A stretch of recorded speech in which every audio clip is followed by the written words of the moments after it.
ছাত্র জনতা অভ্যুত্থানের মুখে প্রধানমন্ত্রীর পদ থেকে পদত্যাগ করে দেশ ছাড়তে বাধ্য হন শেখ হাসিনা।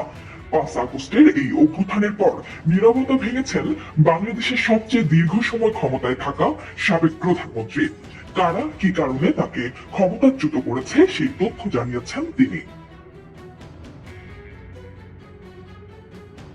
ভারতীয় সংবাদ মাধ্যম দ্য ইকোনমিক টাইমস এ নিয়ে একটি প্রতিবেদন প্রকাশ করেছে, যেখানে শেখ হাসিনা দাবি করেছেন নিজের ক্ষমতাচ্যুতের পেছনে যুক্তরাষ্ট্রের হাত রয়েছে। সেন্ট মার্টিন দ্বীপকে যুক্তরাষ্ট্রের হাতে তুলে না দেওয়ায় তাকে ক্ষমতাচ্যুত করা হয়েছে। প্রতিবেদনে আরো বলা হয়েছে, ভারতে যাওয়ার পর একাধিকবার জাতীয় নিরাপত্তা উপদেষ্টা অজিত দোভালের সঙ্গে দেখা হয়েছে শেখ হাসিনার। ভারতীয় নিরাপত্তা এবং কূটনৈতিক কর্তাদের সঙ্গেও কথা হয়েছে তার। রোববার ভারতের পররাষ্ট্র মন্ত্রণালয় থেকে জানা গেছে, আওয়ামী লীগ সরকারকে ক্ষমতাচ্যুত করা এবং বাংলাদেশের সাম্প্রতিক পরিস্থিতির জন্য তিনি আমেরিকাকে সরাসরি দায়ী করেছেন। দেশ ত্যাগ করার আগে যে বক্তব্য তিনি দেশবাসীর উদ্দেশ্যে দিতে চেয়েছিলেন তাতেও এর উল্লেখ ছিল বলে সংশ্লিষ্ট সূত্রে জানা গেছে। হাসিনা জানিয়েছেন, আমেরিকার কথা মতো বঙ্গোপসাগরে একক আধিপত্যের জন্য সেন্ট মার্টিন দ্বীপ তাদের ছেড়ে না দেওয়ার মাসুল এই ক্ষমতাচ্যুত করা। তিনি বাংলাদেশিদের সতর্ক করেছেন তাদের উপর মৌলবাদীরা যেন ভর না করে।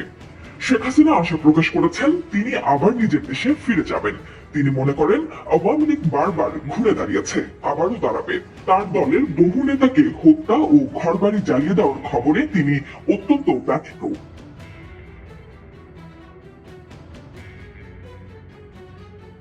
ভারতের আনন্দবাজার পত্রিকা জানিয়েছে, হাসিনা ঘনিষ্ঠ আওয়ামী লীগের শীর্ষ কর্তাদের বক্তব্য, গত মে মাসে আমেরিকার দক্ষিণ ও মধ্য এশিয়া বিষয়ক সহসচিব ডোনাল্ড লুট ঢাকা সফরের সঙ্গে এই ক্ষমতা পরিবর্তনের সম্পর্ক রয়েছে। এই অভিযোগও তারা করেছেন যে লু চীন বিরোধী কিছু পদক্ষেপ নিতে হাসিনার উপর চাপ দিচ্ছিলেন। শেখ হাসিনা বর্তমানে ভারতের হিন্ডন বিমান ঘাঁটির কাছাকাছি একটি গোপন আস্তানায় অবস্থান করছেন। যতক্ষণ না তার পরবর্তী আশ্রয়ের ঠিকানা নির্ধারিত হয়, হাসিনা নয়াদিল্লিতেই থাকবেন। ধারণা করা হচ্ছে শেখ হাসিনাকে দীর্ঘ সময়ের জন্য ভারতে থাকতে হতে পারে। তবে ভারতে রাজনৈতিক আশ্রয়ের আইনি সুযোগ না থাকায় ভিসার মাধ্যমে তিনি দিল্লিতে থাকবেন।